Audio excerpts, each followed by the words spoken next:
টানা ৭ দিন পরীক্ষার আজ সমাপ্তি ঘটল। একদিকে পরীক্ষা শেষ হয়ে যাওয়ার যেমন আনন্দ কাজ করছে, অন্যদিকে কলেজ বন্ধর নোটিশও দিয়ে দিয়েছে। পরীক্ষায় সবাই পাশ করলে সেকেন্ড ইয়ারে উঠবে। সেকেন্ড ইয়ারে ওঠার সাথে চেঞ্জ হয়ে যাবে তাদের ১ বছরের আবেগ ও ভালোবাসার ক্লাসরুম। ১ বছরের সকল স্মৃতি প্রতিটি দেয়ালে দেয়ালে লেপ্টে থাকবে। শিক্ষক শিক্ষিকা, সহপাঠী, বন্ধু বান্ধবীর সাথে কাটানো সকল মুহূর্তের সাক্ষী থাকবে ক্লাসরুমের প্রতিটি চেয়ার, টেবিল, বেঞ্চ ও ব্ল্যাকবোর্ড। সবার মুখ থমথমে হয়ে আছে, সবাই আজ স্মৃতি খুঁজে বেড়াচ্ছে। এই কলেজের সকলের ভর্তি হওয়া থেকে শুরু করে আজকের দিনের সকল মুহূর্ত চোখের ক্যানভাসে ফুটে উঠছে। আবেগঘন হয়ে আছে বকুলতলা আদর্শ কলেজ। সবাই মিলে আবার সেই অতীব চেনা ক্লাসরুমে গিয়ে অনেকক্ষণ বসে আড্ডা দেয় এবং আগের কাটানো সব স্মৃতি মনে করে। আড্ডা দেওয়া শেষ হলে সবাই কাগজের তৈরি কার্ড সবাইকে উপহার দেয় এবং ঈদের অগ্রিম দাওয়াত দেয় সবাইকে। সবাইকে বিদায় জানিয়ে চলে আসে মিলি আর তরি। পূজা ও ঈদের স্মৃতি মিলে অনেক দিনের বন্ধ দিয়েছে কলেজ। সে উপলক্ষে সহপাঠীরা সবাই মিলে অনেকক্ষণ আড্ডা দেওয়া হয়েছে। এজন্য তরিদের দেরি হয়ে গেছে। তরির আজ তুরাগকে আনতে যাওয়ার তাড়া নেই। তুরাগ আজ স্কুলে আসেনি। এই দিক থেকে তরির ভালো হয়েছে। কলেজের সব কাগজপত্র ঠিক করে পরীক্ষায় খাতা নিয়ে বের হয়েছে নাফের। মিলিদের দাঁড়িয়ে থাকতে দেখে ওদের সামনে এগিয়ে যায়। নাফেরকে নিজের সামনে দেখে তরি চোখ তুলে তাকায়। পাশে ভাইকে দেখতে পেয়ে মিলি শুকনো ঢোক গিলে। কলেজে এত দেরি করলি কেন তোরা? নাফেরের প্রশ্নে আমতা আমতা করে বলে মিলি। নাফের কড়া গলায় বলল, কি করলি এতক্ষণ তোরা? পুরো কি শেষ হয়েছে একটায়? এখন 3:30 বাজে। তরি আস্তে করে বলল, স্যার আমাদের তো অনেক দিনের বন্ধ দিয়েছে, এই জন্য বান্ধবীরা সবাই মিলে ক্লাসরুমে গল্প করছিলাম। নাফের বলল, তোমাদের বাড়িতে সবাই যে চিন্তা করছে সেটা কি তোমরা বুঝতে পারছো? তোমাদের কি বলে আসা উচিত ছিল না? তরি আস্তে করে বলল, ভুলে হয়ে গেছে স্যার, আর হবে না এমন। ঠিক আছে, সমস্যা নেই। তোমরা দুইজন আমার সাথে আসো। আর মেরি, তুই আমাকে অ্যাটলিস্ট জানাতে পারতি। মিলি বলল। সরি বড় ভাইয়া, আর এমন হবে না। নাফের মোড়ের মাথা থেকে একটা ভ্যান ডেকে নিয়ে আসে। এক পাশে নাফের বসে, অন্য পাশে তরি ও মিলি বসে। নাফেরের শরীরে পুরুষালী ঘ্রাণে তরির দম বন্ধ হয়ে আসে। সমস্ত কায়া জুড়ে শরীরে শিরশিরিনী অনুভূতি ছড়িয়ে পড়েছে। নাফেরের অবস্থা একই। নিজের সামনে বসা অষ্টাদশীর মেয়েলি সুবাস নাকে এসে বাড়ি খাচ্ছে। অনেক কষ্টে নিজেকে আটকিয়ে রেখেছে নাফের। মনে মনে বলতে থাকে, বিয়ের পর আমাকে জানানোর সকল হিসেব কড়ায় গন্ডে উসুল করবো। তৈরি? আমাকে যেভাবে জ্বালাচ্ছ এই সৌদে উসুল করবো কড়ায় গন্ডায়। আজ বিজয়া দশমী। শঙ্খের আওয়াজে মুখরিত হিন্দুপাড়া। ঢাক ঢোল বাজিয়ে উৎসবে মেতে উঠেছে হিন্দুপাড়ার সবাই। ক্যাসেটে গানও শোনা যাচ্ছে। গানের তালে তালে নেচে যাচ্ছে সবাই। ভ্যানে বসে এইসব দেখে যাচ্ছে 3 জন। মিলি তরিকে আস্তে করেই বলল, সই, আজ বিকেলে মেলায় যাবি? তরি মাথা নাড়িয়ে না বোঝায়, আস্তে করে বলে, না রে, আমি যাব না। আর বাবা তো বাড়িতে নেই, কার সাথে যাব? মিলি হঠাৎ নাফেরকে বলল। বড় ভাইয়া, তুমি আমাদের মেলায় নিয়ে যাবে? মিলির কথায় চমকে ওঠে তরি। এই মেয়ে বলে কি? আবার মনে মনে বলল, স্যার তো সইয়ের ভাই, সে তো এ কথা বলতেই পারে। অবশ্য আমারও ভাই, কিন্তু স্যারের সাথে তো আমার সেইভাবে কখনো কথাবার্তা হয়নি, এই জন্যই না লজ্জা লাগে। এখন আবার আমার স্যার হয়। এইসব ভেবে হাসির রেখা ফুটে ওঠে তরির মুখে। মিলির কথা শুনে নাফের শান্তভাবে বলল, মেলা অনেক লোকজন থাকবে, বেশিক্ষণ দেরি করা যাবে না। তাড়াতাড়ি তোর রেডি হয়ে থাকিস, দেরি হলে আর যাওয়া হবে না। নাফেরের কথা শুনে মিলি অনেক খুশি হয়। তরি দোনামোনা করলেও পরবর্তীতে সে যাওয়ার জন্য রাজি হয়ে যায়। ভ্যানে আর কোনো কথা হয়নি 3 জনের। বাড়ির কাছে আসলেই সবাই ভ্যান থেকে নেমে যায়। বাড়ি এসে মায়ের কাছে বকা খেয়েছে তরি। রেহেনা বেগমকে সব বলার পর তিনি বলেছেন এমন আর না করতে। তাদেরকে অযথা চিন্তায় ফেলানোর জন্য তরি ক্ষমা চায়। সবাই আর কিছু বলে না তরিকে। মিলিও বাড়ির সবার কাছে বকা খেয়েছে। বিশেষ করে বাবার কাছে অনেকক্ষণ বকা খেতে হয়েছে তাকে। শরতের আকাশে এখন সাদা মেঘের ভেলা ভেসে বেড়াচ্ছে। গ্রামে মন প্রাণ মাতানো কাশফুল, শিউলি ফুলের নয়নাভিরাম মাখামাখি। সেই সাথে বাতাসের সঙ্গে ধূপের গন্ধ মিলে মিশে একাকার। মাঠে ফসলের বর্ণের পরিবর্তন এসেছে। ফসলগুলো হালকা সোনালী বর্ণ ধারণ করেছে। প্রকৃতির রূপ সৌন্দর্যের লীলায় সকলখানেই চলেছে এখন উমা বিদায় বন্দনা।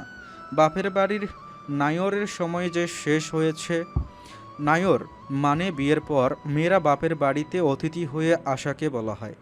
এখন উমার নিজ সংসারে ফিরে যাওয়ার বন্দোবস্ত চলছে। ঢাক ঢোল কাশি করতাল ঘণ্টা কাঁসার মাতাল ছন্দ শাঁখ ও উলুধ্বনিতে মুখরিত হিন্দুপাড়া। উমার আগমনে যেমন চারদিকে আনন্দ আয়োজনের উল্লাস বইছিল, তেমনি উমার চলে যাওয়া নিয়ে সকলের বুক হাহাকার করে উঠছে। হিন্দুপাড়ার সকলের দুচোখ পানিতে ছলছল করছে। রেহেনা বেগম বারান্দার চৌকির ওপর বসে নকশি কাঁথা সেলাই করছেন। তরি মায়ের সাথে কাঁথা সেলাইয়ে বসেছে। নিপুণ হাতে মায়ের সাথে কাঁথায় ফুল তুলছে তরি। সাদা কাঁথার ওপর লাল কালো সুতার খোপ খোপ করে ফুল তুলছে মা মেয়ে। কলেজ থেকে আসার পর রেহেনা বেগমকে দেরি হওয়ার কথা বললে আর কিছু বলেননি তিনি। মা, মিলিরা সবাই আজ মেলায় যাবে। আমাকে অনেক জোর করেছে ওর সাথে যাওয়ার জন্য। আমি কি যাব মা? মেয়ের কথায় কাঁথা সেলাই বন্ধ করে শান্ত কণ্ঠে রেহেনা বেগম বলেন। কে কে যাবে মেলায়? তরি মিনমিন কণ্ঠে বলল। মিলি, শরীফ ভাই আর নাফিস স্যার যাবেন। রেহেনা বেগম বলেন। তুই যাবি, কিন্তু তুরাককে সাথে নিয়ে যাবি আর তাড়াতাড়ি চলে আসবি। আজ অনেক ভিড় হবে মেলায়। তরি মাথা নেড়ে সম্মতি জানিয়ে ঘরে চলে যায়। ভাবি, তোর আর তুরক কেজ মেলায় যাইব? রূপার মা রানু বেগমের কথা শুনে সামনে তাকায় রেহেনা বেগম। হ্যাঁ রানু, ওরা দুই ভাই বোন তো মেলায় যাওয়ার জন্য রেডি হচ্ছে। কেন? রূপা বুঝি যাওয়ার জন্য জেদ করছে? রেহেনা বেগমের কথা শুনে রানু বেগম বলেন। আর বললেন না ভাবি, ওর বাপের সাথে যাওয়ার কথা ছিল। এখন ওর বাপের কামের জন্য যাবার পারতেছে না। সেই কথা শোনার পর মাটিতে গড়াগড়ি করতেছে। 2 ঘে দিয়েছিও, তাও কথা শুনতেছে না। রেহেনা বেগম বলেন। ছোট মানুষকে কেন মারছো রানু? যাও, রূপাকে গোসল করে কাপড় পরে পাঠিয়ে দাও। তোরের সাথে যাবে ও। রেহেনা বেগমের কথায় রানু খুশি হলেও কিছু বলার জন্য দোনামোনা করে। রেহেনা বেগম সেটা বুঝতে পেরে বলেন। কিছু কি বলতে চাও রানু? তাহলে নির্দ্বিধায় বলতে পারো। রানু বেগম রেহেনার কথায় ভরসা পেয়ে বলেন। ভাবি, আপনার দেওয়ারের এখন হাত খালি। মণ্ডলের থেকে টাকা পায়। কাল দেওয়ার কথা ছিল, কিন্তু এখনও দেয়নি। আপনার দেওয়ারের এখন হাতে কোনো টাকা পয়সা নেই। বাজারও শেষ হয়ে গেছে 2 দিন ধরে। কোনো মতে আশেপাশে শাক কচু যা পারি তাই দিয়ে রান্না করে 2 মুঠো ভাত মুখে দেই। ছোট 2টা তো একবেলা খাইলে আর খাইতে চাই না। এখন আবার রূপার জেদ ধরছে, মেলায় যাইয়া মাটির হাড়ি পেতেল কিনবো। আমার হাতে 5 দল টেকা নাই যে রূপরে দিমু মেলায় যাইয়া কিছু কিনে আনবো। বলেই মাথা নিচু করে রাখে রানু বেগম। পরনে অনেক পুরাতন শাড়ির আঁচল টেনে চোখের কোণে জমে থাকা পানি মুছে ফেললেন তিনি। ভাবি, আপনার কাছে কি 50 টাকা ধার হইব? এতক্ষণ রানুর কথা চুপচাপ শুনে কোনো উত্তর না দিয়ে ঘরে চলে গেলেন রেহেনা বেগম। স্টিলের বাটিতে করে 1 সের চাউল, 5টা দেশি মুরগির ডিম ও বড় বড় বেশ কয়েকটা আলু হাতে করে ঘর থেকে বের হয় রেহেনা বেগম। রানু বেগমের হাতে বাটি দিয়ে বলল। তোমারে তো কতবার বলছি, তোমার কিছু লাগলে আমাকে বলবে, কিন্তু তোমরা যে এমন কষ্ট করছো সেইটা আমাদের জানানোর দরকার ছিল। এইটা আজ রান্না করো, আর এই যে নাও 50 টাকা, রূপাকে তৈরি করে পাঠিয়ে দাও। তোরই এখনই বের হলো বলে, কিছু লাগলে কিন্তু জানিও কেমন? রানু কৃতজ্ঞতার দৃষ্টিতে রেহেনা বেগমের দিকে তাকিয়ে থাকেন। মনে মনে রেহেনা বেগমের জন্য অনেক দোয়া করেন তিনি। মায়ের ব্যবহারে প্রতিবারের ন্যায় এবারও মুগ্ধ হয় তরি। ঘরের জানালা দিয়ে সব কিছু দেখেছে সে। মায়ের এমন কমলীয়তা তরির হৃদয়কে গভীরভাবে স্পর্শ করে। তুরাগ ও তরি 2 জন তৈরি হয়ে বাইরে আসে। তরির দাদি 2 ভাই বোনের মেলায় যাওয়ার কথা শুনে তরির হাতে 40 টাকা ও তুরাগের হাতে 10 টাকা দিয়েছেন। রেহেনা বেগম তরির হাতে 150 টাকা দিয়েছে, যেন 2 ভাই বোন মেলা থেকে তাদের পছন্দ মতো কিছু কিনতে পারে।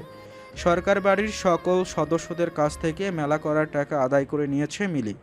ময়না বিবি তরির জন্য কিছু টাকা দিয়েছেন আলাদা করে। শরীফের কাছে মিলি টাকা চাইলে শরীফ দিতে অস্বীকার করে। এতে করে মিলির মন খারাপ হয়। শরীফ মিলির মাথায় আস্তে করে টোকা দিয়ে বলে, আরে মুখ এমন রিনা খানের মতো করে রাখছিস কেন? টাকা দিব না বলেছি, কিন্তু মেলায় জিনিসপত্র যে কিনে দেব না সেটা কখন বললাম? শরীফের কথা শুনে মন ভালো হয়ে গেলেও রিনা খানের মতো করে মুখ করে রেখেছে শুনে ফুঁসে ওঠে। কোনো কিছু না বলে ধূপধাপ আওয়াজ করে ঘরের বাইরে চলে আসে। ঘরের বাইরে নাফের দাঁড়িয়ে আছে। মিলিকে দেখে বলল, মিলি, তুই ম্যানেজার জন্য রেডি? হ্যাঁ বড় ভাইয়া, আমি রেডি, চলো যাই। নাফের হাঁক ছেড়ে শরীফকে ডাকে। নাফেরের ডাক শুনে শরীফ ঘর থেকে বের হয়ে আসে। চল আমরা বের হই, দেরি হয়ে যাচ্ছে। বাড়ির সবাইকে বলে বের হয় 3 জন। তরিদের বাড়ির ওপর দিয়ে যাবে। ভ্যানে যাওয়ার কথা থাকলেও কোনো ভ্যান পাওয়া যায়নি। এজন্য মিলি নাফেরকে হেঁটে যাওয়ার কথা বলেছে। তরিদের বাড়ির সামনে বিরাট ফসলের জমি। জমিগুলোর পরে কয়েকটা বাড়ি পেরোলেই হিন্দুপাড়া। এজন্য হেঁটে যাওয়াকে ভালো মনে হয়েছে মিলির। নাফের কিভাবে জমির ভেতর দিয়ে হেঁটে যাবে জিজ্ঞেস করলে মিলি বলল, আরে বড় ভাইয়া, জমির মধ্যে আইলের উপর দিয়ে আমরা হেঁটে যাব। শরীফ বলল, ওহো, এই কথা তো আমাদের মনে ছিল না। রেডি হয়ে উঠানে দাঁড়িয়ে আছে তরি ও তুরাগ। রূপা একটা গোলাপি ফ্রক পরে হাতে একটা বাজারের ব্যাগ নিয়ে হেঁটে আসছে। তরি রূপাকে দেখে বলল, এই ব্যাগ দিয়ে কি করবি রূপা? রূপা হেসে বলল, এই ব্যাগে মাটির হাঁড়ি পাতিল কিনবো, আর রুমার জন্য জিলাপি কিনবো। তো রিপু আমার সাথে আসার জন্য অনেক বায়না করছে, লুকায়া আইছি আমি। রূপার কথার মাঝেই নাফেররা চলে আসে। তরি নাফের ও শরীফের সাথে কুশল বিনিময় করে। মিলি তরিকে দেখে বলল, সই, তোকে তো দারুণ লাগছে। খয়েরি রঙের 3 পিস তোর গায়ে অনেক মানিয়েছে রে। তরি বলল, তোকেও দেখতে দারুণ লাগছে এই হলুদ রঙে। চল আর দেরি করিস না, যেতে যেতে কথা বলা যাবে। ভ্যানে যাবি নাকি? মিলি মুখ ছোট করে বলে, না রে, কোনো ভ্যান পাওয়াই যায়নি, এই জন্য এদিকের জমির উপর দিয়ে যাব। ঠিক আছে, চল যাই। তরিরা সবাই জমির আইলের ওপর দিয়ে হাঁটছে। হালকা বাতাসে ফসলের জমিতে ঢেউ খেলে যাচ্ছে। বাতাসের তালে তালে ফসলগুলো যেন নেচে উঠছে। তুরাগ ও রূপাকে সামনে রেখে পিছনে হাঁটছে 4 জন। আইল শুকনো থাকার কারণে কারোরই হাঁটতে কোনো সমস্যা হচ্ছে না। তুরাগ ও রূপা অনেক জোরে জোরে হাঁটছে। কে আগে রাস্তায় পৌঁছাতে পারে। তুরাগ হঠাৎই অনেক জোরে দৌড় দেয়, যেন রূপার আগে রাস্তায় পৌঁছাতে পারে। কিন্তু আইল কাটা থাকায় নিচু জায়গায় পা পড়ার সাথে সাথেই তুরাগ জমির মধ্যে মুখ থুবড়ে পড়ে যায়। এ কারণে তরির অনেক বকাও খায় তুরাগ। মিলি ব্যথা লাগার কথা জিজ্ঞেস করলে মাথা নেড়ে তুরাগ বলে, না, কোথাও ব্যথা পাইনি আপু। তরির বকা খাওয়ার কারণে আস্তে আস্তে হাঁটতে হয়েছে তুরাগকে। গ্রাম অঞ্চলে মাটির রাস্তা মানে গ্রামের মানুষের কাছে ঐতিহ্যবাহী এক স্মৃতি। পূর্বপুরুষদের আমলে তৈরি এ মাটির রাস্তা বকুলতলা গ্রামের এক খণ্ড স্মৃতি হিসেবে রয়েছে। 2 বছর আগে সরকার অনুমোদিত প্রকল্পে গ্রামের রাস্তাঘাটের মেরামত করা হয়েছে। বকুলতলা গ্রাম থেকে হিন্দুপাড়া যাওয়ার এই কাঁচা রাস্তা এখনও একই রকম আছে। চারপাশে ফসলের জমি, মাঝখানে এই রাস্তা যেন অন্যরকম সুন্দর। তাই হয়তো কোনো মেরামত করা হয়নি এই রাস্তা। মাটির এই রাস্তায় ভেতর কয়েক জায়গায় উঁচু নিচু গর্তও আছে। তবে সবথেকে উপভোগ্য দৃশ্য রাস্তার 2 পাশে সারি সারি আকাশমণি গাছ ও বড় একটা মেহগনির গাছ সহ ঘন ঘাসে আচ্ছাদিত, যেখানে কৃষকরা জমিতে কাজ করার পর ক্লান্ত হয়ে গেলে গাছের নিচে গামছা পেতে বিশ্রাম করে। গাছগুলো যেন পরম মমতায় সন্তানের মতো আগলে রাখে, শীতল ছায়া দান করে।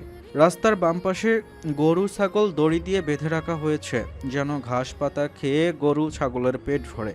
মেইন রাস্তায় উঠে নিঃশ্বাস ফেলে সবাই। আবারও তুরাগ ও রূপা জোরে জোরে হাঁটছে। হালকা বাতাসে রূপার চুলগুলো উড়ছে। তরি আর ওদের কিছু বলে না জোরে হাঁটা নিয়ে। 2 জন কথা বলছে আর হাঁটছে। পিছনে মিলি ও তরি 2 জনে গল্প করছে আর মুখ টিপে হাসছে। 2 যুবক পিছন পিছন তাদের কথা শুনছে। শরীফ গল্প শুনতে শুনতে বেখেয়ালে রাস্তার পাশে ঘাসের ওপর পা রাখে। নরম কিছুর ওপর পা পড়তেই শরীফ বুঝতে পারে গোবরের ওপর তার পা পড়েছে, যা দেখে শরীফ নাক ছিটকায়। কাঁচা গোবরের গন্ধ নাকে যেতেই শরীফের গা গুলিয়ে আসে। নাফের পাশে শরীফকে না দেখে পিছনে তাকায়। শরীফকে গোবরের ওপর দাঁড়াতে দেখে জিজ্ঞেস করল, গোবরের উপরে দাঁড়িয়েছিস কেন তুই? শরীফ বলল, সাধে কি আর দাঁড়িয়ে আছি আমি? হঠাৎই পা পড়েছে, এখন উপায় বলো, কি করব আমি? নাফের দীর্ঘশ্বাস ফেলে বলল, দেখ, গোবর কিছুতে বেশি লাগছে নাকি? লাগলে আপাতত ঘাসের উপর মুছে ফেল। হিন্দু পাড়ে গিয়ে টিউবওয়েলে পা ভালোভাবে ধুয়ে নিলে হবে। শরীফ নাফেরের কথা মতো কাজ করে একসাথে হাঁটা ধরে বলল। কাঁচা গোবরের এমন বিশ্রী গন্ধ, এক। নাফের কিছু না বলে চুপচাপ হেঁটে যায়। এদিকে চারজন অনেক দূর এগিয়েছে গল্প করতে করতে। ওদের সাথে তাল মেলাতে নাফের ও শরীফ জোরে জোরে হাঁটা শুরু করে। শাক শঙ্খ উলোধ্বনিতে মুখরিত হিন্দুপাড়া। পুজোর মণ্ডপের সামনে গোল জটলা বেঁধে আছে। ক্যাসেটের গানের তালে তালে নাচছে কিশোরীরা। রমণীরা মেতে উঠেছে সিঁদুর খেলায়। পুরুষ সদস্যরা ধনুচি হাতে নিয়ে নাচছে। দু একজন আবার মুখে ধনুচি নিয়ে গানের তালে নাচছে। নাচ শেষে ক্লান্ত হলে মাটির গ্লাসে ঘোল ঢেলে খাচ্ছে। নরেন চন্দ্রের বাড়ির উঠোনে মেলা বসেছে। অনেক বড় উঠান জুড়ে এখন মাটি, কাঠ ও বাঁশের তৈরি জিনিসপত্র সহ বিভিন্ন খাবার এবং মেয়েলি সাজসজ্জা দিয়ে ভরপুর। মাটির হাঁড়ি পাতিল, বাঁশের তৈরি সরঞ্জাম, খেলনা, বিভিন্ন জিনিসপত্র, তৈজসপত্র মাটিতে পাটি বিছিয়ে সুন্দরভাবে সাজিয়ে রেখেছেন বিক্রেতারা। অন্য পাশে ফেরিওয়ালা মেয়েদের সাজসজ্জা, যেমন টিপ, আলতা, কাজল, চুড়ি, চুলের ফিতা, কানের দুল, লিপস্টিক প্রভৃতি ট্যাঙ্কের ওপর সাজিয়ে রেখেছেন। খাবারের মধ্যে মেলায় সবথেকে বিখ্যাত কটকটি, হাতে বানানো আলুর চিপস, জিলাপি, দই, নিমকি, কদমা, নাড়ু, বাতাসা, মুড়ি, মুরকি, ঝুড়ি ভাজা, সরভাজা ইত্যাদির দোকান সারি সারিভাবে বসেছে। এছাড়াও চিনির তৈরি পশু পাখির আকৃতি দিয়ে বানানো এই মিষ্টি অনেক বিখ্যাত এই মেলায়। উঠানের অন্য পাশে ফাঁকা জায়গায় পলাশ কাকু হাতে বানানো বিভিন্ন রকমের আচার বিক্রি করছেন। সবকিছু দেখে একটা কথা যেন না বললেই হয় না। আয় তোরা যাবি নাকি নরেন কাকার বাড়ি? মেলায় তাহার উঠোন ভরা জিনিস সারি সারি। তরিরা সবাই এতক্ষণ এসব ঘুরে ঘুরে দেখছিল। তরি মিলিকে বলল, সই চল আগে রূপা আর তোর আগে জিনিসগুলো কিনি, তারপর আমাদের কেনাকাটা করব। মিলি বলল। চল যাই ওই দোকানে, ওই দোকানটাতে কম ভিড়। রূপা আর তুরাককে সঙ্গে নিয়ে দোকানের সামনে যায় তরি ও মিলি। নাফের আর শরীফ মেলা ঘুরে ঘুরে দেখছে, কিন্তু তরিদের ওপর চোখ রাখছে যেন ওদের কোনো অসুবিধা না হয়। মিলি বলল, চাচা মাটির হাঁড়ি পাতিল কত করে রাখবেন? দোকানদার বলল, বেশি রাখমু না, আজ পুজোর দিন শেষ, তাই কম দামেই দিমু। হাঁড়ি 3 টাকা পিস, পুতুল 10 টাকা, আর শিল্পাটা, ঢেকি, কলসি, কড়াই, চুলা 5 টাকা পিস রাখমু আপনাদের জন্য। মিলি বলল, না চাচা, বেশি হয়ে যায়, কম করে রাখেন, না হলে অন্য পাশে দেখি। দোকানদার বলল, আরে কই যান, দাম বলেই চলে যাচ্ছেন। আচ্ছা কত দিবেন বলেন। তরি বলল, হাঁড়ি 2 টাকা পিস ধরবেন, পুতুল 5 টাকা, কলস, শিল্পাটার ঢেকি ধরবেন 3 টাকা করে, তাহলে নিব, নইলে না। তা শুনে দোকানদার বলল, কয়টা করে দিমু কন? তরি রূপাকে জিজ্ঞেস করল, হাঁড়ি পাতিল কয়টা নিবি রূপা? তরিবু, তুমি একটা করে সব নাও, কিন্তু পুতুল 2টা নিও, একটা আমার আর একটা রোমার। তরি রূপার জিনিসপত্র কিনে ব্যাগে রাখে। তুরাককে বলল, তুই কি কিনবি? আপু আমাকে একটা ট্রাক কিনে দাও, ওই যে ওইখানে বিক্রি করছে, আর একটা টমটম গাড়ি কিনে দাও।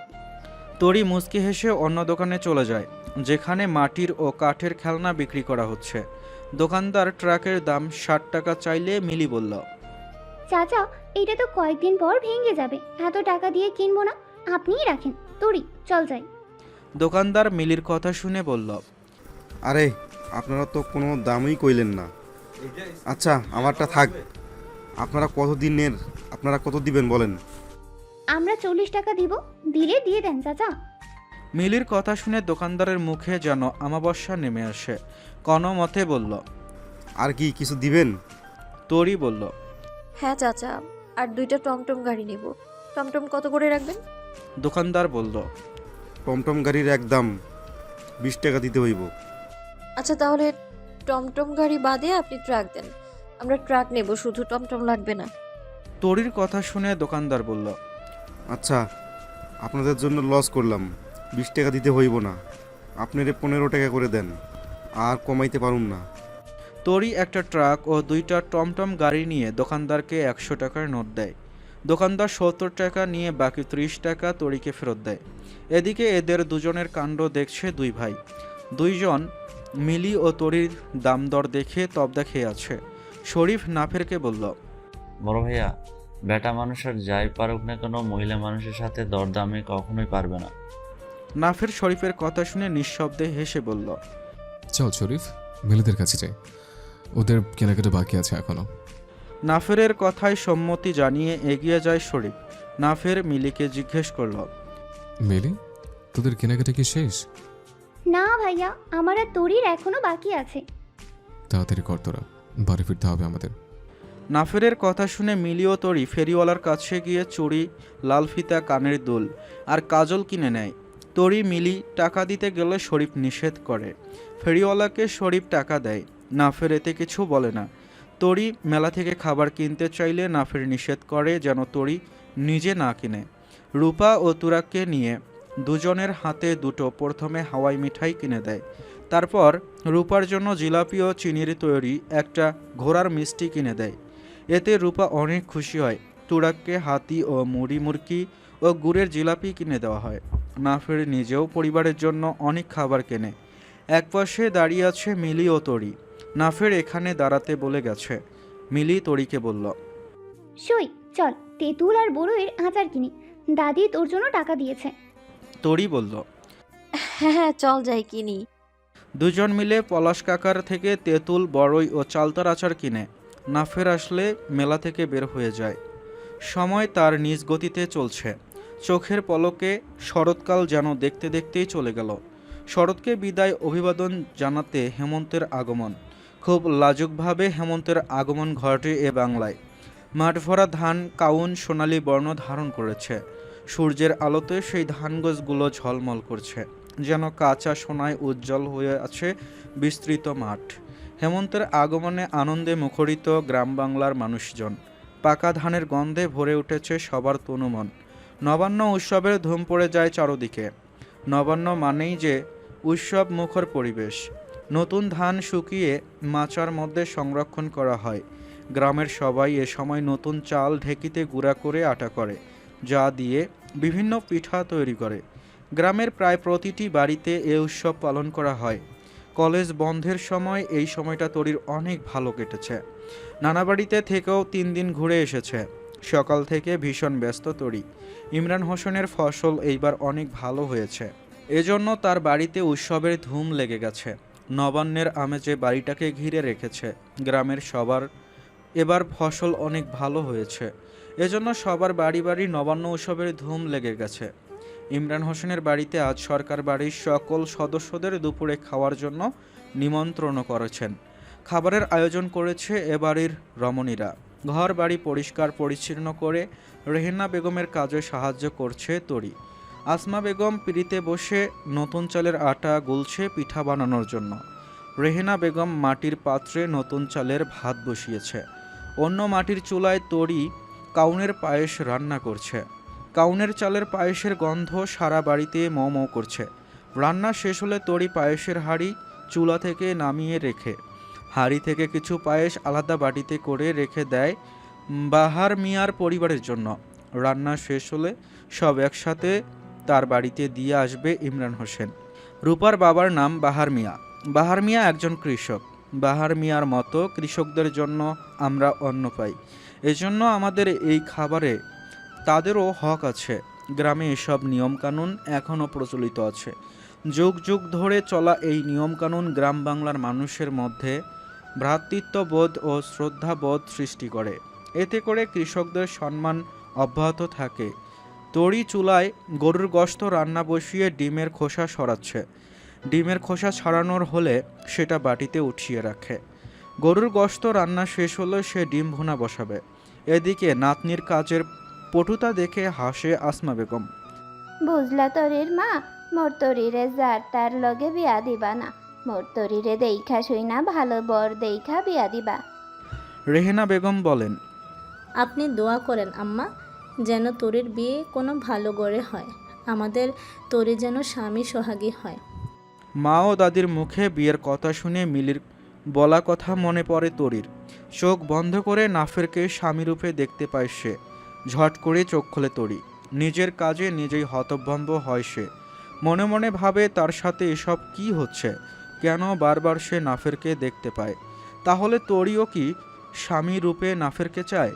মনে মনে এসব অযাচিত ভাবনায় নিমগ্ন তরি। তোরি, গোশত রান্না আর কত দূর? মায়ের কথায় ধ্যান ভাঙ্গে তরির। প্রায় রান্না হয়ে গেছে মা, আর একটু ঝোল কমলেই নামাবো, তারপর ডিমগুলো ভুনা করব। রেহেনা বেগম বলেন। আচ্ছা ঠিক আছে, আমি তাহলে কাতল মাছগুলো ভেজে ফেলি, এতগুলো মাছ ভাজতেও সময় লাগবে। তরির সব রান্না শেষ। সে সবগুলো রান্না বাটিতে তুলে আলাদা ব্যাগে ভরে রাখে বাহার মিয়ার পরিবারের জন্য। ইমরান হোসেন বাড়ি আসলে ওনাকে পাঠিয়ে দেয় বাহার মিয়ার বাড়িতে খাবার দিয়ে আসার জন্য। দাদি লোহার কড়াইয়ে তেল গরম করে গ্লাসের মধ্যে গোলানো আটা নিয়ে তেলে ছাড়ছেন। স্যাঁত স্যাঁত আওয়াজ করে পিঠাগুলো ফুলে উঠছে। এ পিঠাকে গ্রামে অনেকে তেল ভাজা পিঠা বলে, আবার অনেকে পোয়া পিঠা বলে। এদিকে রেহেনা বেগম নারকেল পিঠা, পাটিসাপটা, চিতই পিঠা ও হাতে বানানো সেমাই তৈরি করে ঢেকে রেখেছেন যেন ঠান্ডা হয়ে না যায়। সব রান্না শেষ করা হলে তরি সব কিছু গুছিয়ে রাখে। গোছানো শেষ করে ওর মাকে বলে গোসল করতে চলে যায় সে। গোসল শেষ করে তরি হাতে বালতি ভর্তি ভেজা কাপড় নিয়ে বেরিয়ে আসে। উঠানের সামনে দড়ির ওপর কাপড়গুলো মেলে দেয়। রেহেনা বেগম এখন নতুন চালের পোলাও রান্না করবেন, সেজন্য চালগুলো ধুয়ে হাঁড়ির মধ্যে রাখেন তিনি। তরি এসে বলল, মা আমি ভাত বসাই দিই, তুমি গোসলে যাও, গোসল করে আসো। রেহেনা বেগম মেয়ের কথা শুনে বলেন, তোর কাজ করা লাগবে না, মাত্র তো গোসল করে আসলি, এখন আবার চুলার কাছে বসলে গরম লাগবে। আর সব রান্না তো শেষ, পোলাও রান্না হলে আমিও গোসল করতে যাব। তুই গিয়ে দেখ তুরাক কি করছে। তরি ঘরে চলে যায় তুরাককে দেখতে। দেখে তুরাক গল্পের বই পড়ছে বিছানায় বসে। তরিকে দেখে বলল, আপু জানো, আমাদের স্কুলে পরশু থেকে হাফ ক্লাস হবে, সকাল 8টা থেকে 12টা পর্যন্ত। হ্যাঁ জানি তো। রোজার জন্য হাফ ক্লাস শুরু হবে, যাতে কোন রোজাদার ব্যক্তির কষ্ট না হয়। এই জন্য রোজার দিনে সব কর্মস্থলে কাজ অর্ধেক করে দেয়া হয়। তরি ভাইয়ের কথা শুনে অনেক খুশি হয়। নবান্নের নতুন চালের ঘ্রাণে মৌ মৌ করছে চারিপাশ। দুপুরের নীলাকাশে সূর্যমামা দুধটি ছড়িয়ে দিয়েছে। সূর্যমামার দুটির কারণে ঝলমল করছে টিনের চাল। নির্জন এই দুপুরে কোলাহলময় পরিবেশ সৃষ্টি হয়েছে তরিদের বাড়িতে।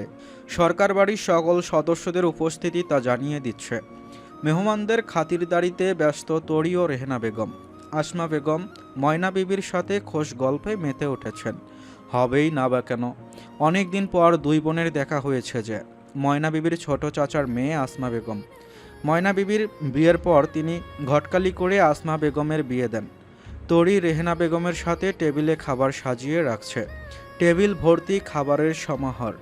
নতুন চালের ভাত, পোলাও থেকে শুরু করে বড় মাছ ভাজা, ছোট মাছ ঝুরা, লম্বা করে বেগুন ভাজা, পটল ভাজা, ডিম ভুনা, দেশি মুরগির রান্না, গরুর গোশত ভুনা ও মসুর ডাল রান্না করা হয়েছে। শরীফ তো এত রান্না দেখে মহা খুশি। এত রান্না দেখে রেহেনা বেগমকে কয়েক দফা ধন্যবাদ দিয়েছে সে। তুরাগের সাথে বসে খেলা নিয়ে গল্প করছে সে। সাবিনা বেগম তরির মাকে মিষ্টি স্বরে বকাও দেন এত খাবার রান্না করার জন্য। রেহেনা বেগম কিছু না বলে শুধু মুচকি হাসে। মিলি তরিকে ডেকে বলল, সই, তুই তো আমায় ভুলেই গিয়েছিস, 3 দিন ধরে তোর দেখাই পাই না। আরে আমি তো নানা বাড়ি গিয়েছিলাম, গতকাল এসেছি সন্ধ্যার আগে।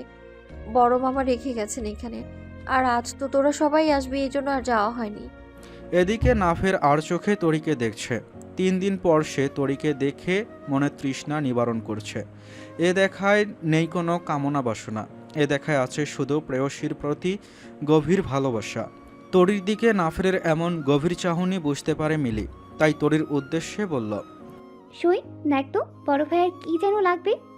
কি লাগবে বলা, আমি এনে দিই। মিলি বলল, তুই গিয়ে নিজেই জিজ্ঞেস কর না কি লাগবে। তরি সরল মনে মিলির কথা বিশ্বাস করে নাফেরের কাছে যায়। আসসালামু আলাইকুম স্যার, আপনার কি কিছু লাগবে?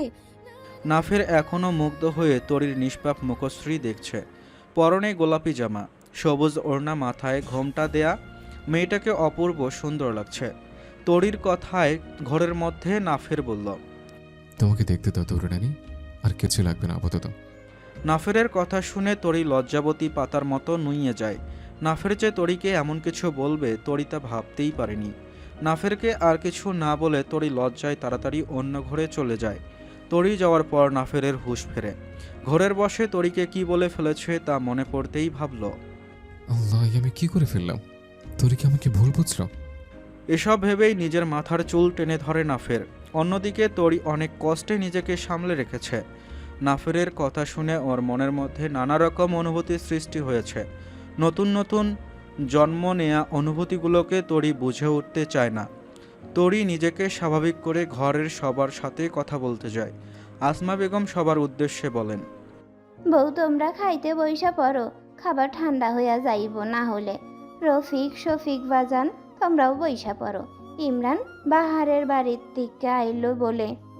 রফিক সরকার বললেন, না খালা, ইমরান আসলে একসাথে খেতে বসি। এর মধ্যে ইমরান হোসেনের আগমন ঘটে। ভাইজান এখনো খেতে বসেনি কেন? খাবার তো ঠান্ডা হয়ে যাচ্ছে। শফিক সরকার বললেন, তোর জন্য বসে থেকে অপেক্ষা করছি। তরি মায়ের সাথে খাবার পরিবেশন করতে চাইলে রেহেনা বেগম নিষেধ করেন। সবার সাথে খেতে বসতে বলে। সাবিনা বেগম ও রেখা বেগম সবাইকে খাবার পরিবেশন করছে।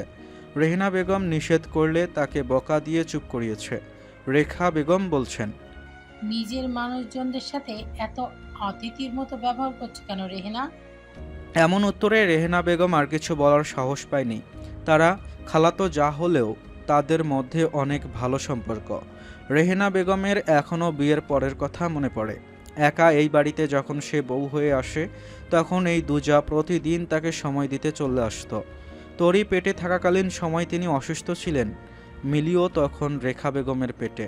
তারপরও সাবিনা বেগম ও রেখা বেগম তাকে অনেক যত্ন করেছেন। সাবিনা বেগম তার জন্য ও রেখার জন্য বিভিন্ন খাবার তৈরি করে দিয়েছেন। রেহেনা বেগমের জন্য তেঁতুলের আচার ও বড়ইয়ের আচার বানিয়ে পাঠিয়েছেন। এসব ভেবেই খুশিতে মনটা ভরে যায় তার। আল্লাহর কাছে শুকরিয়া আদায় করে এমন যা দেওয়ার জন্য। সবাই অনেক তৃপ্তি নিয়ে খাবার খায়। মাটির চুলাতে রান্নার স্বাদ অন্যরকম। এজন্য হয়তো গ্রাম বাংলার রমণীদের রান্নার প্রশংসা করতে কেউ কার্পণ্য বোধ করে না। ছোট বউ, সবগুলো খাবার তো দেখি দারুণ খেতে হয়েছে। নতুন ধানের ভাতের সাথে এতগুলো পদের তরকারি, আহা, মনে হচ্ছে অনেক দিন পর মায়ের হাতে এমন রান্না খায় না। তুই কি বলিস আসমা? ময়না বিবির কথা শুনে আসমা বেগম বলেন, হ বাবু, ঠিক কইছো তুমি। এই সকল তরকারি কিন্তু মোর তরির আছে, বুঝলা বাবু? সবাই তরির রান্নার প্রশংসা করে অনেক।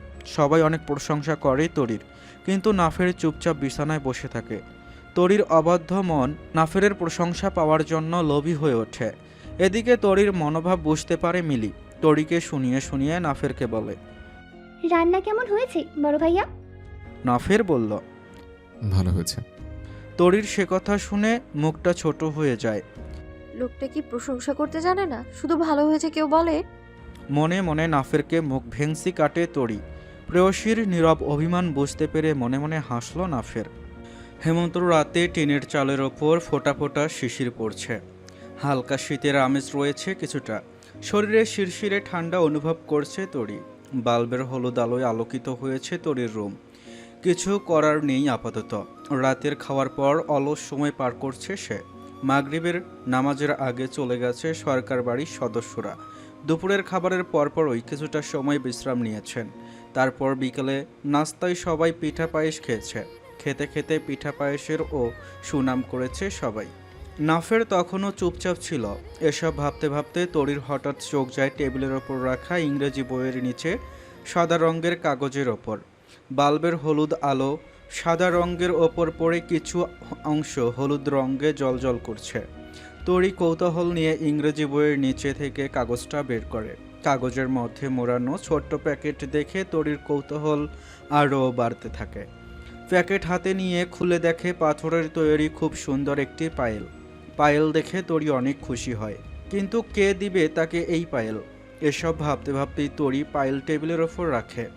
মোড়ানো কাগজের মধ্যে কিছু লেখা আছে কিনা তা পরীক্ষা করার জন্য কাগজটা সোজা করে বিছানায় রাখে। নিজের নাম, লেখা দেখে কৌতূহল নিয়ে পড়া শুরু করে তরি। তরি, চিঠিতে কোনো সম্বোধন না করে তোমার নাম দিয়ে শুরু করলাম। দাদিকে ছোটবেলা থেকে দেখতাম কারো রান্নায় প্রথম খেলে তাকে কিছু না কিছু উপহার দিতেন। দাদিকে এই কথা জিজ্ঞেস করলে তিনি বলেন, যিনি রান্না করেন তিনি তার শ্রম ও ভালোবাসা দিয়ে সবার জন্য রান্না করেন। এর জন্য রান্না খারাপ হলেও তার তৈরি করে খাবারের প্রশংসা করা উচিত এবং তাকে উপহার দেওয়া উচিত, যাতে সে পরবর্তী রান্না আরও ভালো করে। নিজের মা চাচিদের পর তোমার হাতে রান্না করা খাবার আমার কাছে অসাধারণ লেগেছে। অসাধারণ তোমার হাতের রান্না। প্রথম যেদিন তোমার রান্না করে খেয়েছিলাম সেদিন কিছু দিতে পারিনি, এর জন্য আজকে তোমার জন্য এই ছোট্ট উপহার। মেয়েরা নাকি নূপুর অনেক পছন্দ করে, কিন্তু আমার মনে হলো তোমাকে আলাদা কিছু উপহার দিই, কারণ তুমি আমার কাছে সবার থেকে আলাদা। এখন কেন আলাদা এটা আমি তোমায় বলবো না, তোমার খুঁজে বের করতে হবে। তুমি যেদিন মনে করবে এই পায়েল পায়ে পড়ার সময় হচ্ছে সেদিন এটা পড়বে। তার আগেই তা যত্ন করে রেখে দিও। আর দুপুরে আমার কথায় খারাপ লাগলে আমি দুঃখিত। পরিশেষে বলবো পায়েসটা দারুণ হয়েছিল, তুমি সারলে আরেকটা হয়তো খেতে পারতাম। এতে তোমার স্যার থেকে প্রমোশন না হওয়া। সম্পূর্ণ চিরকুট পরে তরি থম মেরে বসে থাকে। নাফের যে তাকে এই চিরকুট লিখেছে তা খুব ভালোভাবে বুঝতে পারে সে। লোকটা তার প্রশংসা করেছে, তাও চিঠির মাধ্যমে। ভেবেই আশ্চর্য হয় তরি। কিন্তু শেষে এটা কি বলেছেন উনি? তোমার প্রমোশন না হওয়া মানে? আমি কি স্যার থেকে স্বামী হওয়ার প্রমোশনের কথা বলেছিলাম? সে কি সব শুনে ফেলেছেন নাকি? হায় আল্লাহ, এখন কিভাবে ওনার সামনে যাব আমি? এসব কথা চিন্তা করে তরি তো লজ্জায় শেষ। সরকার বাড়ির সবাই চুপচাপ হয়ে বসে আছে ময়না বিবির রুমে। সিয়ামের বিয়ে নিয়ে আলোচনা করতে বসেছে সবাই। মিলি বিছানার ওপর কাঁথা গায়ে ময়না বিবির পাশে বসে আছে। সামনে বসে আছে নাফের ও শরীফ। বিছানার অন্য পাশে সাবিনা ও রেখা বেগম বসে আছেন। রফিক ও শফিক সরকার দুই ভাই চেয়ারে বসে আছেন। নীরবতা ভেঙে রফিক সরকার মুখ খোলে। মা, রোজা তো শুরু পরশু দিন থেকে। সিয়াম এবার বেশ কয়েকদিনের ছুটি নিয়ে আসবে। বিয়ের তারিখ কবে করলে ভালো হবে বলো তো? ময়না বিবি বলেন, তোদের সুযোগ সুবিধা মতো কর, যেন কিছু বাদ না পড়ে।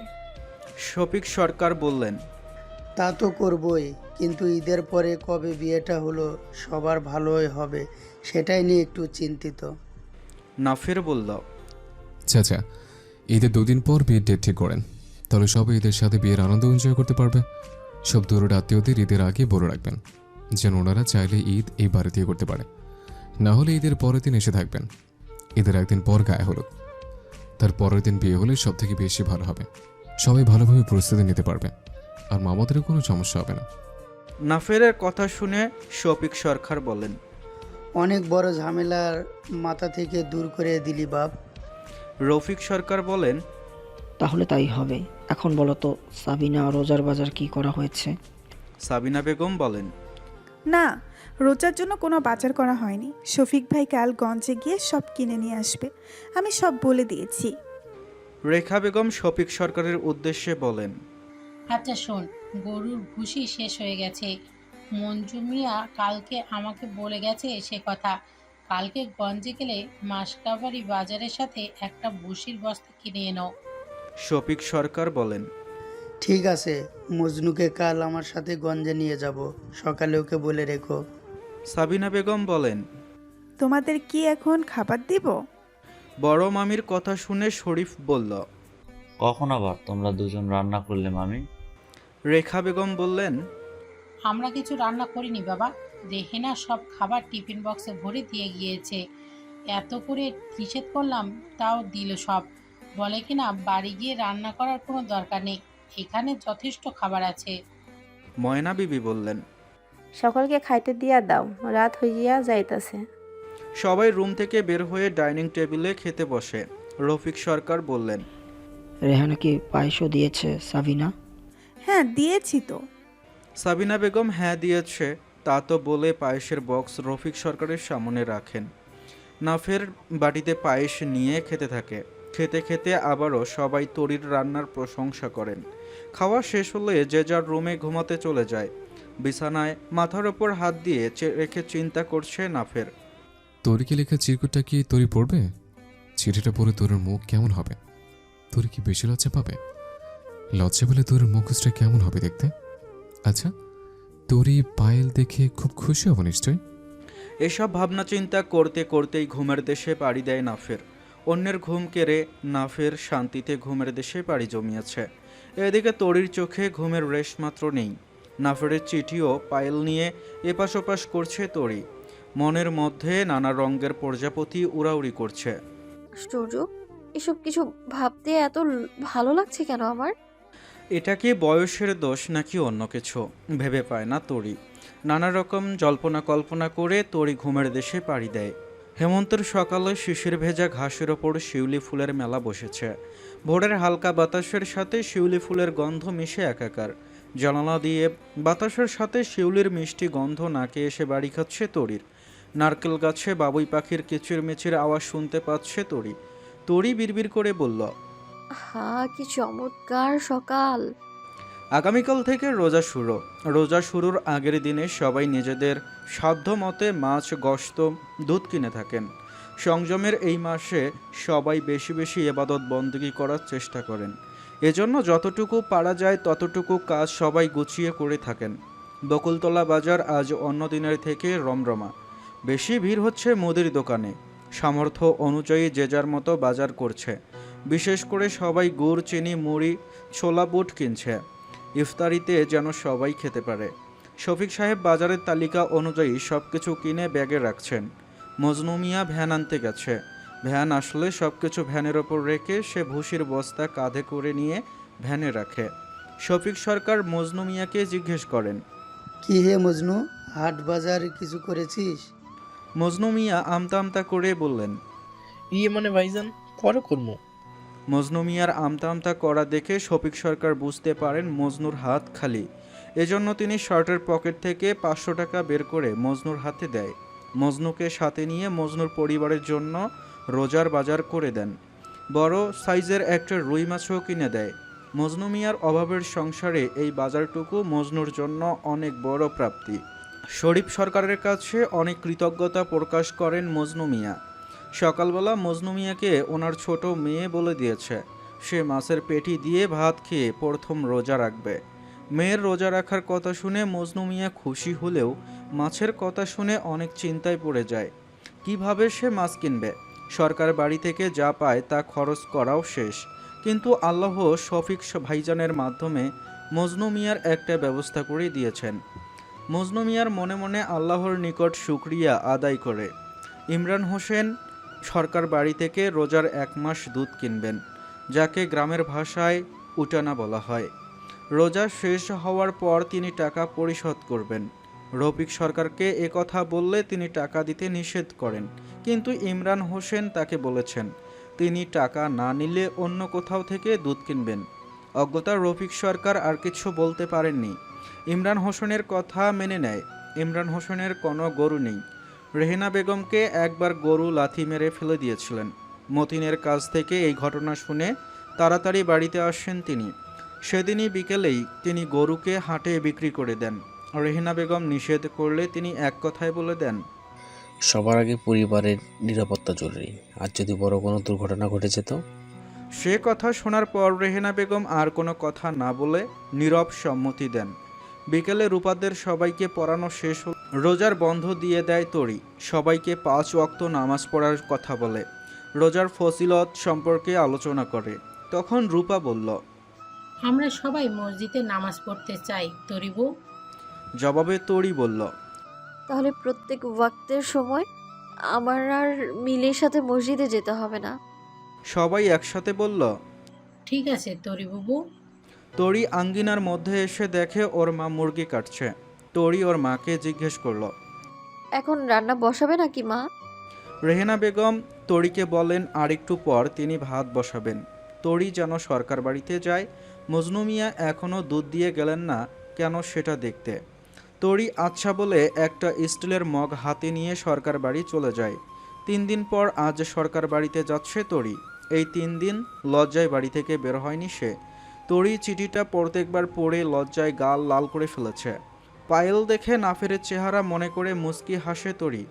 একেই বুঝি বলে প্রেমের কুড়ি, জন্ম নেয়া। মিলি আসলে তরি ওর রুমে বসে গল্প করেছে। মিলি চিঠির ব্যাপারে এখনও কিচ্ছু জানে না। আজ তরি ওকে সব কথা বলবে, না হলে পরে জানতে পারলে মন খারাপ করবে বেচারি।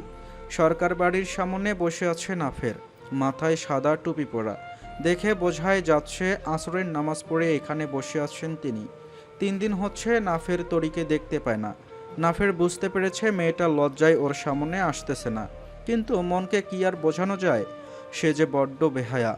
তরিকে দেখার লোভ সামলাতে পারছে না নাফের, ও তার বেহায়া মন। নামাজে বসে নাফের রোজ দোয়া করে যেন আল্লাহ তরিকে তার জীবন সঙ্গিনী হিসেবে দান করেন। তরি নাফেরকে গভীর চিন্তায় দেখে কিছু একটা ভেবে আর সেদিকে যায় না। সোজা সরকার বাড়ির দিকে যেতে ধরলে হাত থেকে স্টোরের মগ রাস্তায় পড়ে ঝনঝন শব্দ হয়।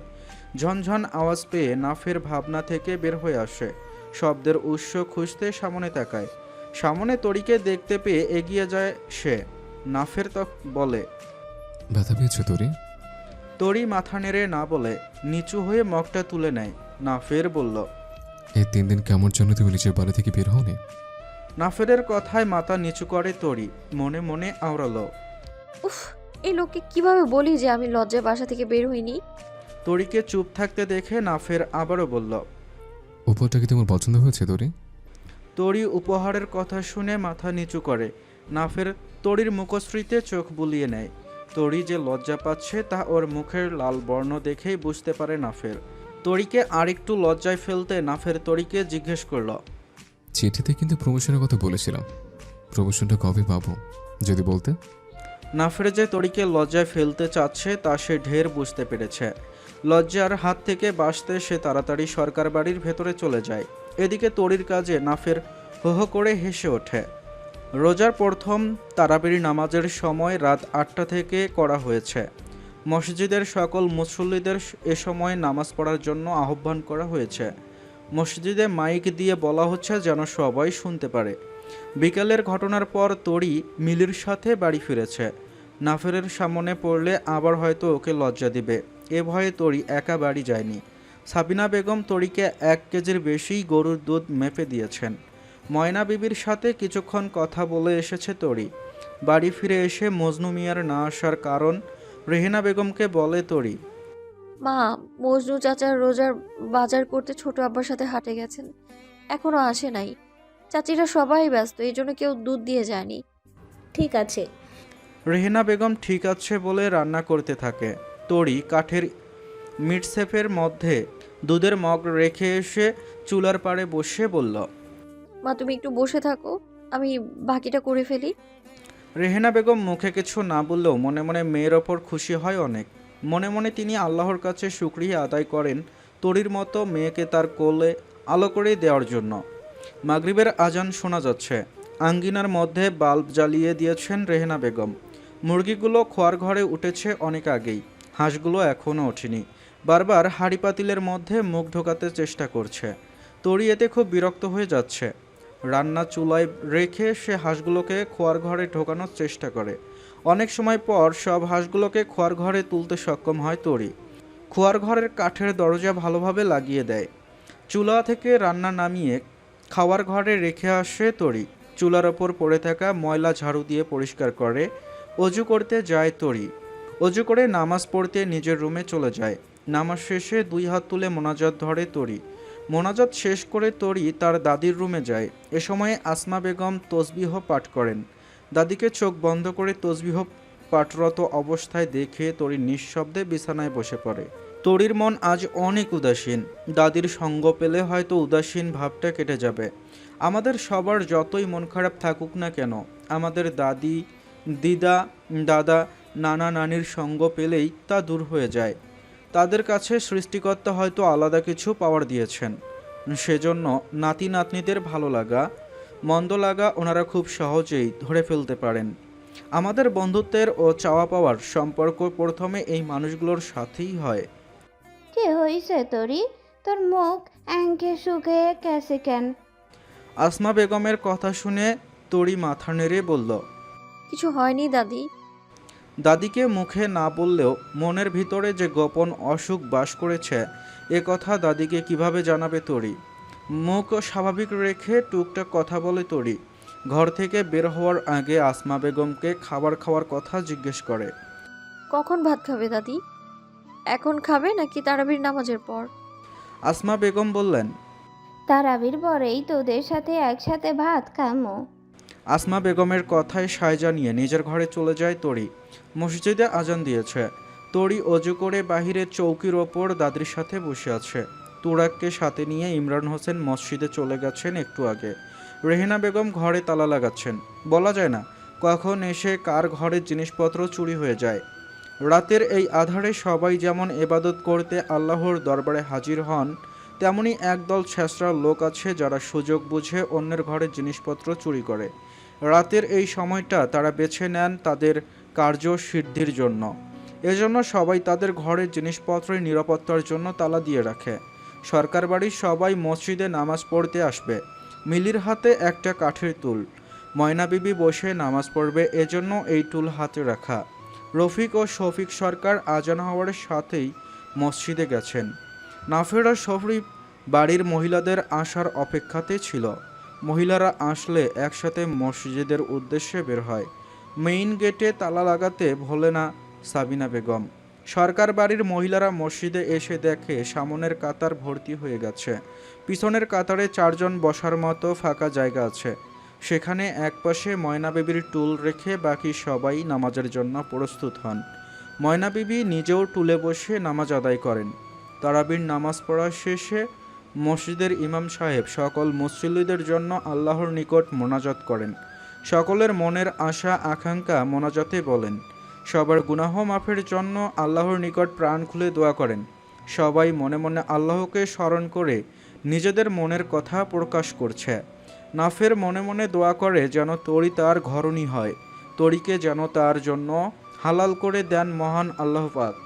এদিকে তরি ওর মনে সৃষ্টি হওয়া সকল অনুভূতি আল্লাহর নিকট প্রকাশ করেছে। দুই পাশে দুই মানবী একই অনুভূতিতে জ্বলছে। একজন অনেক আগে থেকেই জ্বলছে সেই অনলে, অন্যজনের সদ্য জন্ম নেয়া আনকোরা অনুভূতির অনলে জ্বলছে, কিন্তু কেউ কারোটা দেখতে পারছে না। একই দোয়া চাওয়া পাওয়ার ব্যস্ত দুই মানবী। মোনাজাত শেষ করে সকল মহিলা মসজিদ থেকে বের হয়ে যায়, কিন্তু পুরুষরা মসজিদের ভেতর রয়েই যায় মসজিদ কমিটির সাথে গুরুত্বপূর্ণ আলোচনা করার জন্য। তরির মা মসজিদের বাহিরে এসে সাবিনা বেগমের সাথে কথা বলছেন। এলাকার আরও অনেক মহিলা সেখানে নানা রকম কথা বলছেন। মিলি তরি একপাশে দাঁড়িয়ে সেই কথাগুলো শুনছে। মিলি বলল, সই কাল থেকে তো রোজা শুরু, হুজুর কখন আমাদের কোরআন শরীফ পড়াবেন? তরি বলল, জোহরের নামাজের পর থেকে আসরের নামাজ পর্যন্ত মসজিদে পড়াবেন বলেছিল। তাহলে ভালোই হবে বোন, একেবারে সবাই নামাজ পড়ে বাড়ি ফেরা যাবে। হ্যাঁ। তরি মাথা নেড়ে হ্যাঁ বোঝায়। আলোচনা শেষে ইমরান হোসেন, শফিক ও রফিক সরকারের সাথে মসজিদ থেকে বের হয়ে আসে। পিছনে নাফের ও শরীফ বের হয়। রফিক সরকার বলেন, শরীফ যাও, তোমার মামিদের বলো এদিকে আসতে, আমরা সবাই বের হয়েছে। শরীফ বলে, ঠিক আছে বড় মামা। তৎক্ষণাৎ ইমরান হোসেন বললেন, বাবা শরীফ, তোমার রেহেনা মামিকেও বলো আসতে, তাহলে সবাই একসাথে যাব। শরীফ মাথা নেড়ে চলে যায়। মামি, মামারা সব মসজিদ থেকে বের হয়েছেন, আম গাছের নিচে দাঁড়িয়ে আছে, চলো তোমরা তাড়াতাড়ি। বলেই তারা দিতে থাকে শরীফ। আসমা বেগম বললেন, হ্যাঁ রে, ইমরানও কি আছে রফিক শফিকের সাথে? হ্যাঁ নানি, ইমরান মামাও আছে ওইখানে, তোমাদের যেতে বললো।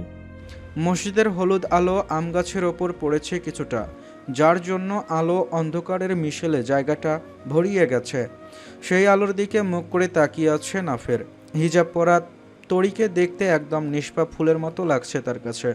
মনে মনে নাফের বলল, মাশাআল্লাহ। তরি থেকে মুখ ফিরিয়ে দাদির দিকে তাকায় নাফের। ময়না বিবি ও আসমা বেগমের সাথে হেঁটে আসছে তরি আর মিলি। দুই বৃদ্ধা মহিলার দুই পাশে দুই নাতনিকে নিয়ে গল্প করতে করতে আসতেছেন। তাদের পিছন পিছন আছে বাড়ির রমণীরা।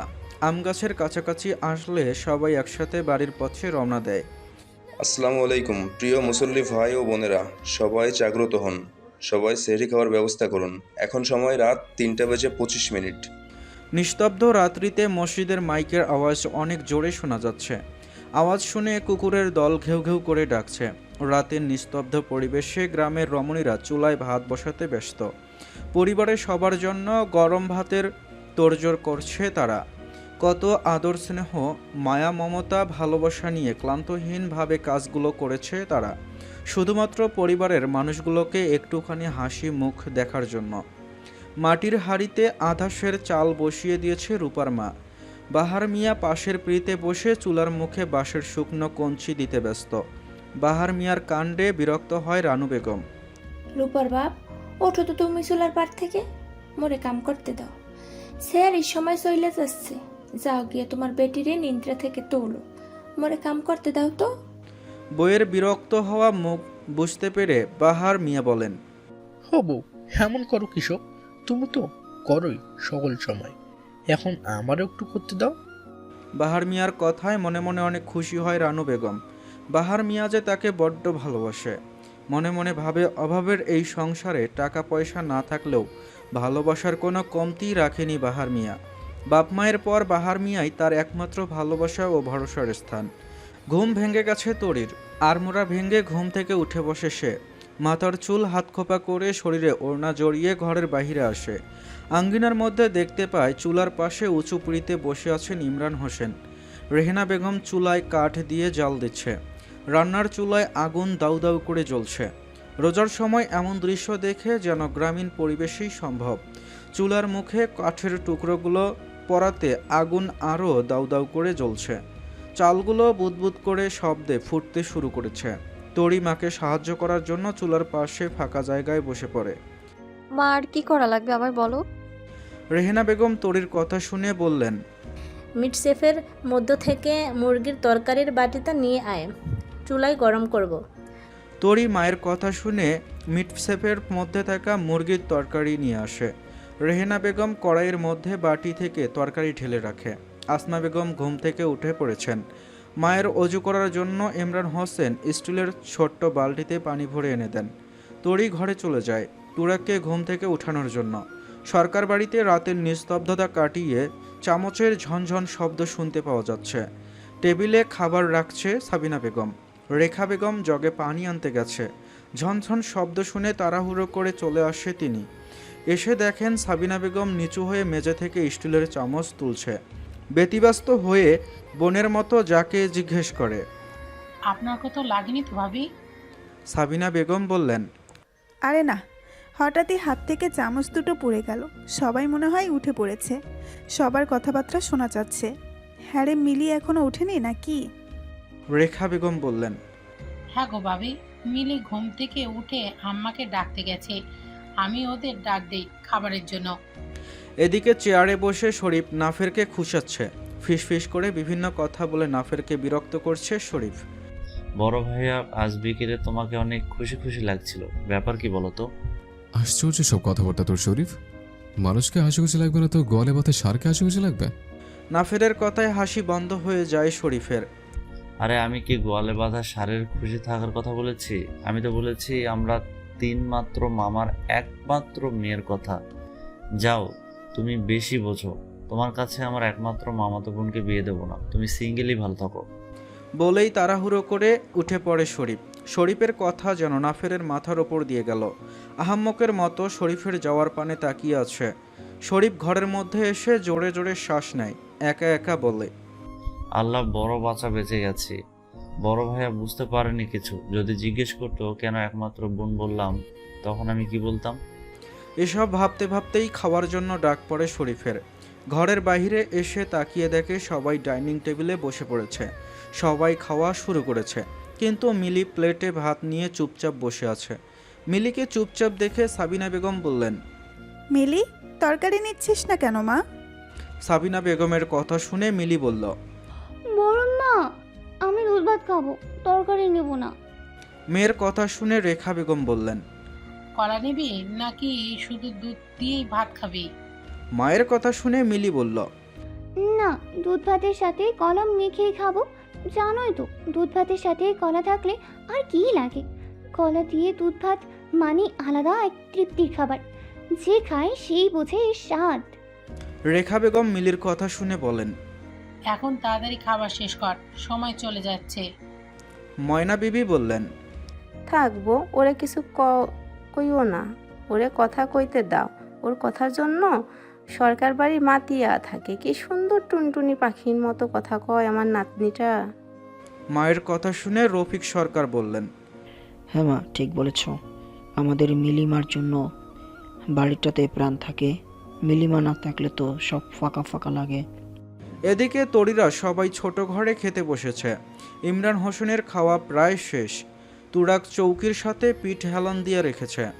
দুই চোখ কোনো মতে খুলে খাবার খাচ্ছে। তরি পাশে বসে খাচ্ছে আর তুরাগের কাণ্ড দেখছে। তুরাগকে ডাকতে অনেক কসরত করতে হয়েছে তার। তুরাগকে ঘুম থেকে না তুললে সকালবেলা অনেক হাঙ্গামা করবে, কেঁদে কুটে বাড়িঘর মাথায় তুলবে। অথচ শাহরির সময় উঠতে তার কত রকমের বাহানা। তরি খুব মজা পায় ভাইয়ের এমন কাজে, কেননা একসময় তরি নিজেও এমন করত। শৈশবের প্রথম রোজা রাখার অভিজ্ঞতা জীবনে ভুলার মতো নয়। শৈশবে হয়তো এজন্যই এত মজার হয়। নানা জল্পনা কল্পনা করতে করতে তরি খাবার শেষ করে। আজানের সুমধুর আওয়াজ চুপচাপ শুনছে আসমা বেগম। আজানের জবাব দিচ্ছে মনে মনে। আজান শেষ হলে দোয়া পড়ে তরির পানে তাকায়। তরিও এতক্ষণ চুপচাপ আজান শুনছিল। দাদির তাকানো দেখে চোখের ইশারায় জিজ্ঞেস করে, কিছু বলবে দাদি? আসমা বেগম বলেন, তোর মা কই, নামাজ পড়বো না? তরি বলল, মা অজু করতে গেছে দাদি, তুমি নামাজ পড়া শুরু করে দাও। আসমা বেগম নারাজ কণ্ঠে বললেন, এক লগে নামাজ পড়মু দেইখা বইসা আসি সেরি, তোর মা আসুক আগে তারপর পড়ি। তরি দাদির কথায় আর কিছু বলল না। রেহেনা বেগম আসলে একসাথে নামাজ আদায় করেন। নামাজ আদায় হলে তরিও আসমা বেগম ঘুমাতে চলে যায়। রেহেনা বেগম স্বামী সন্তানের আসার অপেক্ষায় আছেন ও মনে মনে দোয়া দরুদ পাঠ করছেন। দরজা ধাক্কানোর আওয়াজ পেয়ে রেহেনা বেগম দরজা খুলে দেয়। ইমরান হোসেনের কোলে ঘুমিয়ে আছে তুরাগ। রেহেনা বেগম বুঝতে পারে নামাজ পড়তে পড়তে তুরাগ ঘুমিয়ে গেছে। তিনি আর কথা না বাড়িয়ে ইমরান হোসেনকে বললেন, তুরাগকে একপাশে শুয়ে আপনিও বিশ্রাম করেন এইবার। ইমরান হোসেন সম্মতি জানিয়ে বিছানায় শুয়ে পড়ে। একটু পরেই ঘুমিয়ে যান তিনি।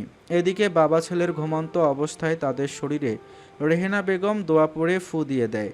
চোখ বন্ধ করে নিজেও একসময় ঘুমের দেশে পাড়ি জমায়। ভোরের আলো ফুটতে শুরু করেছে। সূর্য মামা নিজের মিষ্টি আলোয় আলোকিত করছে পৃথিবীকে। হালকা কুয়াশার চাদর সরিয়ে আলো ছড়াচ্ছে শুরু করেছে পথঘাট, ক্ষেত, খামার সব স্থানে। রমজান মাসে শিশিরে সিক্ত সকালের এই রূপ একদম স্নিগ্ধ সুন্দর। কার্তিকের মিষ্টি পরশে এখনও ঘুমন্ত সবাই। নারিকেল গাছে বাবুই পাখির কলরবে সকলের পরিবেশ আচ্ছাদিত হয়ে আছে। তাদের কলরব জানিয়ে দিচ্ছে নতুন সকালের সূচনা। রমজান মাসের এই মিষ্টি ভোর যেন সব কিছুর নতুনত্ব দেখাচ্ছে। আস্তে আস্তে ঘুমন্ত পুরী থেকে জাগ্রত হচ্ছে সবাই। চড়াই ঘরে বেঁধে রাখা মোরগটাও ডাকতে শুরু করেছে। সাথে আছে হাঁসের প্যাক প্যাক আওয়াজ। সবাই যেন মালিকের ঘুম ভাঙানোর পায়াতারা করছে। ঘুম ভেঙে গেছে আসমা বেগমের। বিছানা ছেড়ে উঠে তিনি বারান্দার পিঁড়িতে বসেন। টিনের চালের ওপর শিশিরের ফোঁটা পড়ায় সেগুলো চাল বেয়ে বেয়ে আঙ্গিনার ওপর পড়ছে, যার জন্য আঙ্গিনার মাটি ভেজা ভেজা হয়ে আছে। রেহেনা বেগমও এর মধ্যে দরজা খুলে বের হয়ে আসেন। ছোট ঘর থেকে এক বাটি ভাত নিয়ে আসে। তারপর শাড়ির আঁচল কোমরে গুজে লাকড়ি ঘর থেকে ধানের গুঁড়া নিয়ে ভাতের সাথে মেখে চড়াই ঘরের সামনে ইট সিমেন্টের তৈরি চারির মধ্যে ঢেলে চড়াই ঘরের দরজা খুলে দেয়। হাঁস মুরগিগুলো যেন দৌড় প্রতিযোগিতায় নেমেছে। কে আগে বের হবে সেই পায়াতারা করছে তারা। রেহেনা বেগম এক মুঠো চাল আঙ্গিনার এক পাশে ছিটিয়ে দেন। মুরগিগুলো বের হয়ে চাল খুঁটে খুঁটে খেতে থাকে।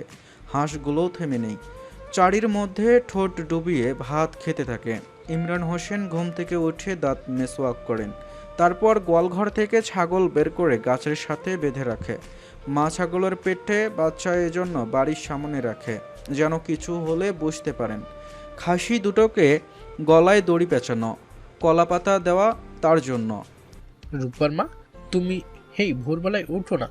রুমা তো তোমারে নিদ্য পারবই দোলনা শহরে পড়ে। এখন একটুখানি নিদ্য আসো, নইলে ফির মাথার ব্যথা শুরু হবি। রোজা রাখবে, কষ্ট হবি তোমার। ঘুম ঘুম চোখ নিয়ে স্বামীর ভালোবাসাময় আদেশ শুনে রানু বেগম।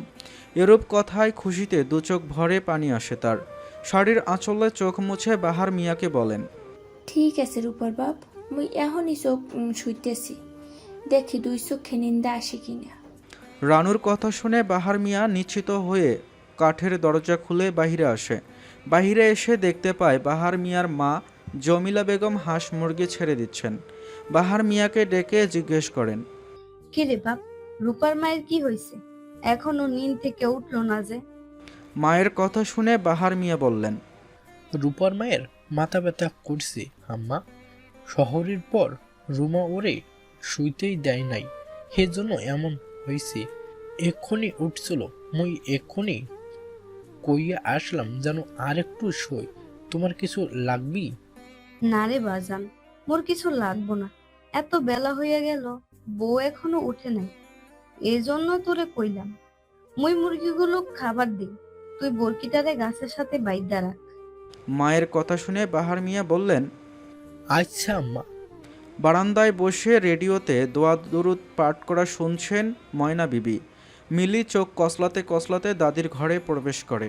দাদির বিছানায় বসে রেডিওতে দোয়া পাঠ শুনতে থাকে। আসলে ভোরে নেই কোথাও কোনো খাবার আয়োজনের ব্যবস্থা, সবাই টুকটাক কাজ সেরে রাখছে। সূর্যি মামার আলোর রোশনিতে মেতে উঠেছে প্রাণীকুল। গোয়ালঘর থেকে সমানতালে ডেকে যাচ্ছে সরকার বাড়ির গরুগুলো। সকালবেলা আহার করার জন্য খাবার চাই, এজন্য হাঁক ছেড়ে ছেড়ে মনিবকে ডাকছে। মজনু মিয়া এখনও সরকার বাড়িতে উপস্থিত হয়নি। গরুগুলোর ডাকাডাকির জন্য বাড়ি থেকে বের হয়ে আসে রফিক সরকার। গোয়ালঘরের মাচার ওপর বস্তা থেকে ভুসি বের করে পানি দিয়ে গরুর চারির মধ্যে রেখে গরুর দড়ি হালকা করে খুলে দেন। খাবার পেয়ে গরুগুলো লেজ নাড়াতে থাকে। অবলা প্রাণীগুলোও বোঝে মনিবের যত্ন ভালোবাসা। জোহরের আজানের সময় হয়ে গেছে। তরি গোসল সেরে অজু করছে। তরিবু, ও তরিবু। রূপা তরিবু তরিবু বলে উঠান থেকে ডাকছে। তরি গামছা দিয়ে মুখ হাত মুছে কোরআন শরীফ বুকে নিয়ে বাহিরে আসে। রূপাকে সাথে নিয়ে দোয়া পড়তে পড়তে মসজিদের পথে রওনা দেয়। এদিকে মিলি আমগাছের নিচে টুলের ওপর কোরআন শরীফ বুকে নিয়ে বসে আছে। তরিকে দেখা মাত্র তাড়াতাড়ি করে রাস্তার দিকে চলে যায়। তরির সামনে দাঁড়িয়ে দুজনকে সালাম দেয়। আসসালামু আলাইকুম, কেমন আছিস তোরা দুজন? তরি ও রূপা সালামের জবাব দিয়ে বলল, আলহামদুলিল্লাহ, আমরা ভালো আছি। তুই কেমন আছিস সই? আলহামদুলিল্লাহ, আমিও ভালো আছি। কুশল বিনিময় করে তিনজন মসজিদের সামনে এসে চুপ হয়ে যায়। মসজিদে প্রবেশের আগে দোয়া পড়ে ভেতরে ঢোকে তরিরা। মসজিদের ভেতরে আরও অনেকেই আছেন। তাদের প্রায় নামাজ শেষ। নামাজ শেষে সবাই বের হয়ে যায়, শুধু থেকে যায় ছেলে মেয়েরা, যারা মসজিদের ইমাম সাহেবের কাছে আরবি পড়া শেখে। তরিও মিলি এদের সবার থেকে বড়, যার জন্য 2 সারিতে 2 জন বসে। ইমাম সাহেব আসলে সবাই সালাম জানায়। মিলি কোরআন শরীফ তেলাওয়াত করছে।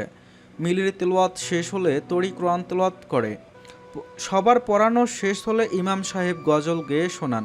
তারপর কিছু দোয়া পড়ে মক্তব ছুটি দিয়ে দেন। মসজিদ থেকে এসে ঘণ্টাখানিকের মতো বিশ্রাম করে তরি। আসরের আজান দিলে মা আর দাদির সাথে নামাজ পড়ে নেয়। এখন বিকেল 4:30 বাজে। তরি মুসুরের ডাল শিলপাটায় বাটছে। ইফতারের পেঁয়াজু বানানো হবে আজ। তুরাগের শরীর কাইল হয়ে গেছে, চোখ মুখ শুকিয়ে গেছে ছেলেটার। আসমা বেগমের সাথে বিছানায় শুয়ে আছে। ইমরান হোসেন বাজারে গেছেন। সরকার বাড়ির মহিলারা কাজে ব্যস্ত। মিলি তরকারি কাটতে ব্যস্ত। সাবিনা বেগম চাল ধুয়ে চুলায় বসিয়েছেন। অন্যদিকে রেখা বেগম মসুর ডাল বাটা ছোট্ট একটা বাটিতে ঢেকে রেখে পেঁয়াজ কাটছেন। ময়না বিবি ঘরে শুয়ে তসবিহ পাঠ করছেন। মজনু মিয়া 1 সের দুধ মেপে বালতিতে ঢেলে রেখেছেন। তরিদের বাড়িতে দিতে যাবে, সেখানে দুধ দিয়ে বাড়ি যাবে।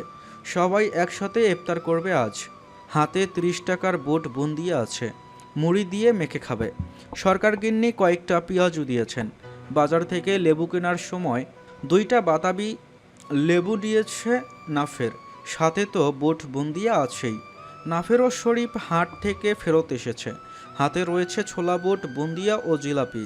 বেগুনি কিনতে চাইলে মায়ের কথা স্মরণ হয়। সাবিনা বেগম বেগুনি কিনতে নিষেধ করেছেন। তারপর লেবু কিনে বাপ চাচার সাথে বাড়ি ফেরে দুজন। তরি জগের মধ্যে লেবুর শরবত করে রেখেছে। 1 মগ শরবত, প্লেটে মুড়ি, বুট বুন্দিয়া, পেঁয়াজু, জিলাপি, 4টা খেজুর সহ সাজিয়ে ইমরান হোসেনের হাতে দিয়েছে রূপাদের বাড়ি দিয়ে আসার জন্য। রূপার বাবা মা সবাই ইফতার দেখে অনেক খুশি হয়। ইফতার দিয়ে আসার পথে দেখা হয় মজনু মিয়ার সাথে। মজনু মিয়া সালাম জানিয়ে কুশল বিনিময় করেন। মজনু মিয়ার হাতে দুধের বালতি তিনি হাতে নেন। মজনু মিয়ার উদ্দেশ্যে বলেন, মজনু, চল আমাদের বাড়িতে আজ ইফতার করবি, প্রায় সময় হয়ে গেছে। মজনু মিয়া বললেন, না ভাইজান, আজকে নয়, অন্য একদিন খামু হেনে আপনার বাড়িতে। বাড়ির সকলেই মোর জন্য চেয়ে আছে। এই যে দেখেন হাতের মধ্যে ইফতারি। বলেই হাঁটা ধরে মজনু। মজনুর কথা শুনে ইমরান হোসেনও বাড়ি ফিরে যায়।